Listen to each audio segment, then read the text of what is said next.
How can you discover the culture of a people, the heart of the people, their hopes and aspirations, their lives, all embedded in place and history? The best way is to visit and experience the place and the people for yourself. The heart of the Kyrgyz people is with their land, with their horses and close ties to nature, and their lasting bonds of community. Their heart is hidden among the high snow-capped mountains, along the fast mountain streams and rivers, by crystal clear lakes, and they want to share their heart and their lives with every guest that comes for a visit.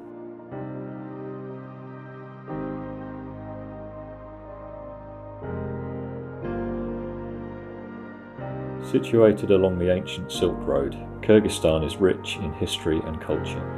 It has long been a place where diverse cultures and perspectives meet, where new ideas and ways of life encounter each other and adapt, bringing mutual enrichment.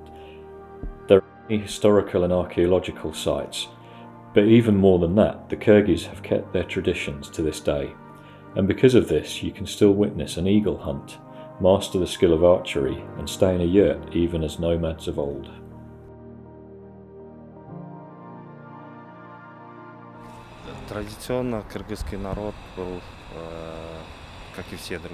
Traditionally, Kyrgyz people were, like most other nations in the world around them, close to nature, especially our ancestors.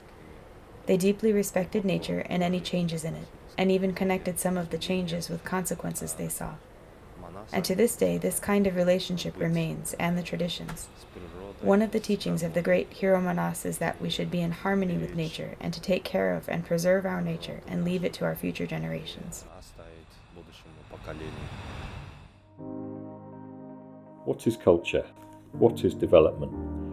How does culture fit with modernisation, with globalisation, with the 21st century and its many new opportunities, as well as the challenges that arise from the speed of change, from economic systems that fail to consider social and environmental concerns, from a depersonalising of development goals? What is the measure of the future we want?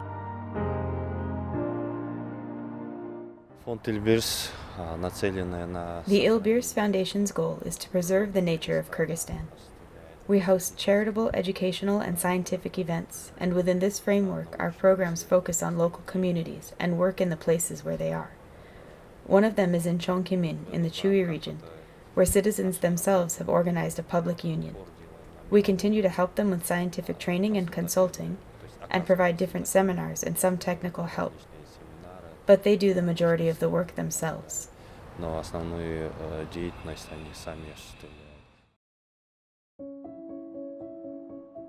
As more and more people from around the world come and discover this land, it raises several questions. What impact might they have on the local communities, on the land, and on nature? How can local communities benefit from their location, as well as travellers and visitors? There is a way for tourists to not only experience culture and hospitality, but also to participate in protecting and learning about the environment. It's called ecotourism.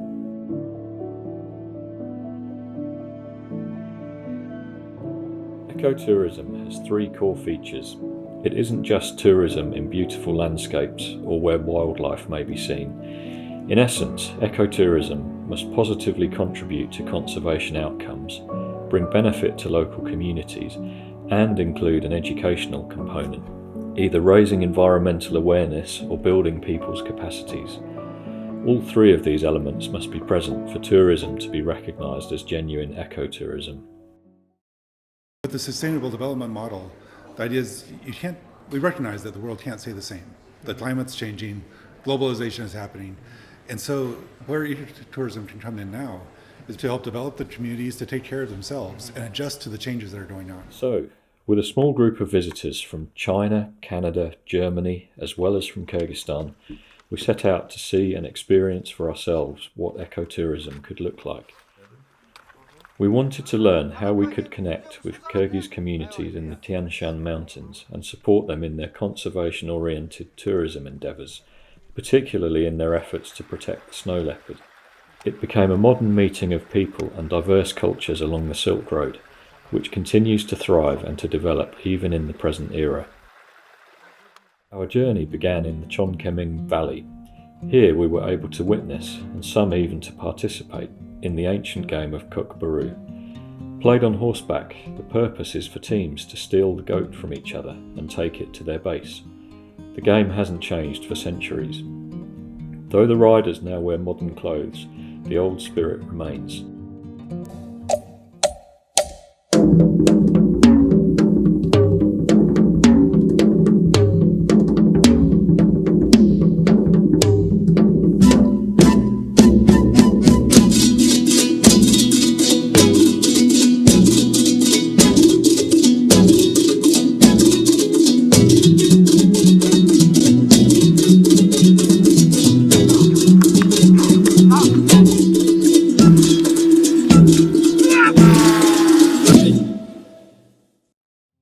Here in Chonkemin, local forest rangers pioneered the development of local protected areas. Community members protect the wildlife from illegal poachers because they value the environment. This also assists the government in its conservation efforts. Running for the past 5 years, through the work of the local Shumka Association, the community has helped to maintain balance with the local forest and mountain ecosystems, and now it's not uncommon to see red deer, wild boar, and even brown bear and lynx. On occasion, even the snow leopard may be seen.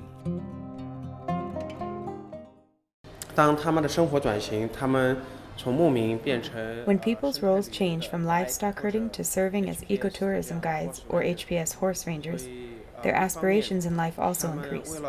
On one hand, in order to serve tourists, they ride their horses and search for different routes for them. Taking this opportunity, they can also monitor wildlife without much extra effort. On the other hand, through ecotourism, they can gain additional income or find other forms of support through networking with visitors. They also can become more adept or systematic, more like researchers, in their wildlife monitoring. I think this is the win-win model. I've seen a real excitement in the communities, in the teams that you have helped to pull together, on the WeChat groups, sharing of different snow leopard photos and manual cat. Yeah. There's a vibrancy and excitement that comes from this. You see the teams developing and strengthening each other. How are the teams developing? It is interesting. Right from the beginning, when the herders saw wild animals, they automatically took photos of them on their phones. Of course, they already understand not to harm wildlife and that they should protect them, but they still need more professional support. They also don't fully realize yet how much value and the meaning that this brings to them. But when organizations like Plateau Perspectives, communities, the tourism sector, and other organizations join together in this work and organize trainings, I have noticed they do better. They work as one team. Everyone has their own different roles. It is very easy for herders to locate the best places for setting camera traps while grazing their livestock. At the same time, tourists who are from cities such as Bishkek or Xinjiang, they can assist with photography or with preparing various documents or products for them. Furthermore, different foundations or professional scientists like you can provide instructions or trainings. Therefore, everyone plays their different roles. This is the best way, ideal teamwork.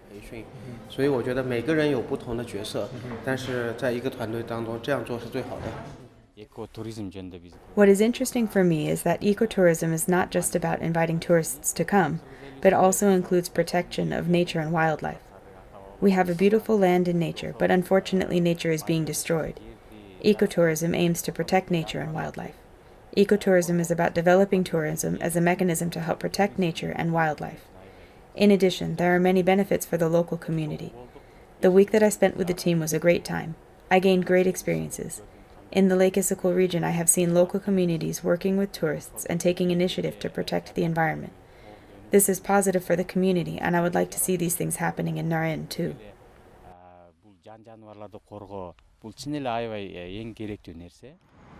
When we look at tourism holistically, then the dividends which should go to the final destination is quite low, and that's what we call it the tourism leakage. That's why the ecotourism component conservation, or I call it as inclusive tourism, is very much critical for these lovely mountain regions, because these are not like mainland or maybe little bit of cultural things in the middle of a city like Delhi or Lahore, where also conservation is important. But when we talk about mountains, where you deal with water, where you deal with nature, where you deal with wildlife, which used to be part of the community's life, but now if we look at them only from an economic perspective or hard cash perspective, then basically the current trend will lead to much more negative impacts for the generations to come.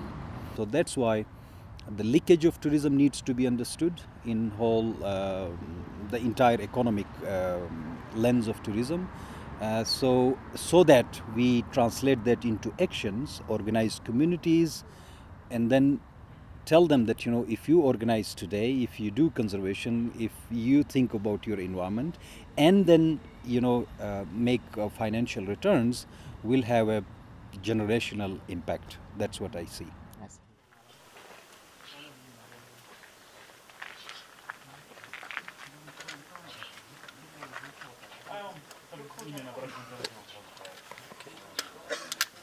I think he will show the settings there, but for the new ones... It's amazing to see how in such a short time and with very few resources the ecosystem can replenish itself.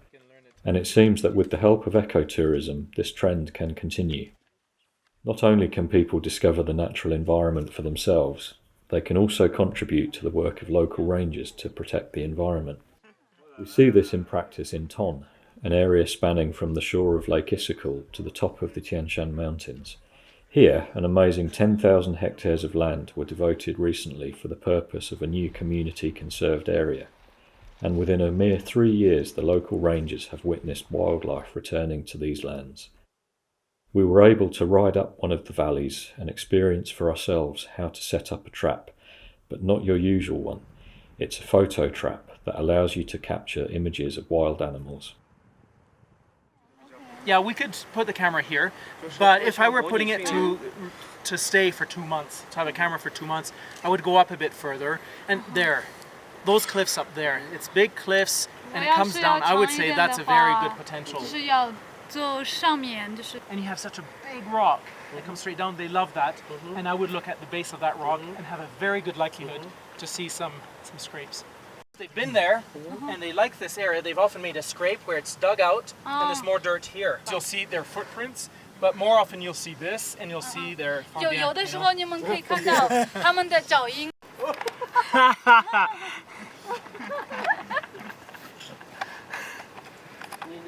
Do I need to scratch something? Yeah, that's perfect, you see? And you come along here. Exactly. Made it. Does it make video or just a picture? It takes pictures and it should take several, once it has movement, it sees movement, and they'll do 5 in a row. Our ancestors left this place for us. This land is very beautiful and we don't want to destroy it. That is why we have taken our own initiative, my friends in the local community, to open a community-managed conservancy, to protect nature and pass it on. Our goal is to protect nature, the plants and the wild animals, and to maintain this beauty for future generations. Actually, our ancestors lived here, and we too still live here, and that is why we have a goal to protect nature, plants, and wild animals. It is now 1 year since we received recognition and status of the conservancy, which we have named Bible Sun.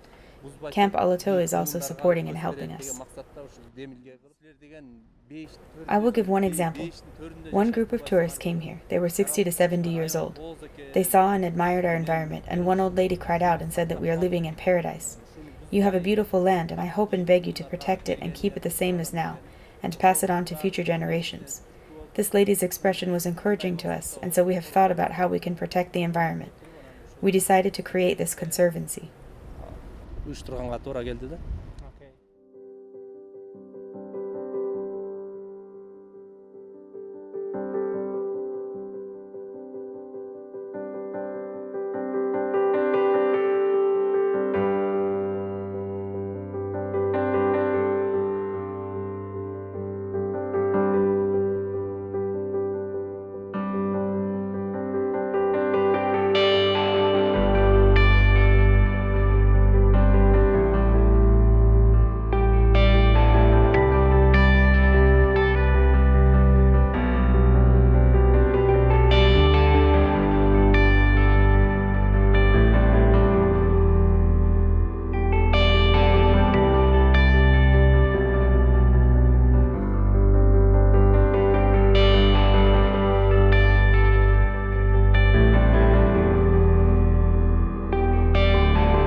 Through this experience, I have learned not only how to ride a horse, but now also have a greater sense of responsibility for this place and for what we have learned.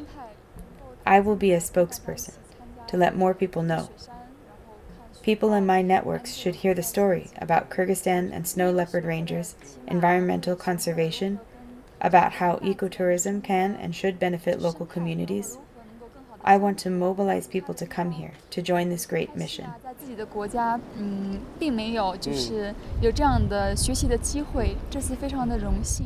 We just been here for a couple of days, for 3-4 days, and this is really amazing trip.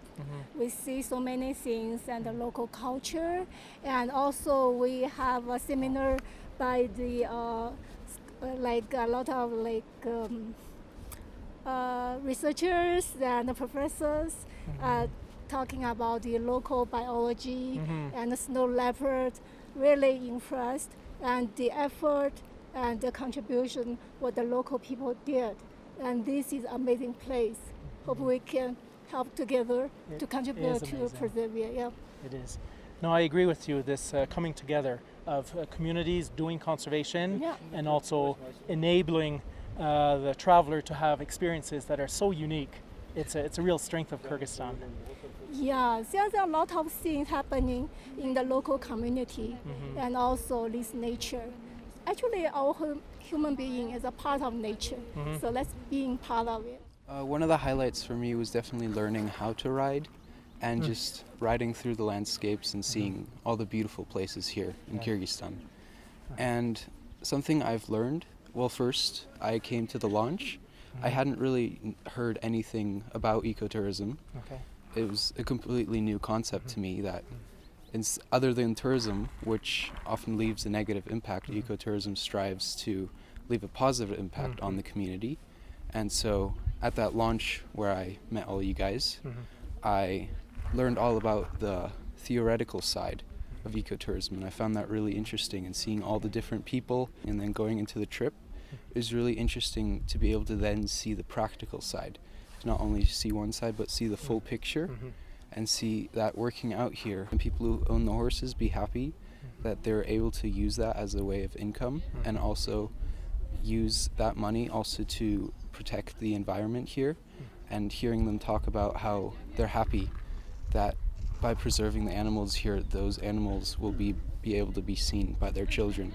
The way that this project has happened with going into the villages first, talking to the leaders, getting the communities to say, yeah, this is what we want, and then following their initiatives in this, that's how it should be done. Because then when it will be sustainable, because it won't need constant outside interference to make it happen.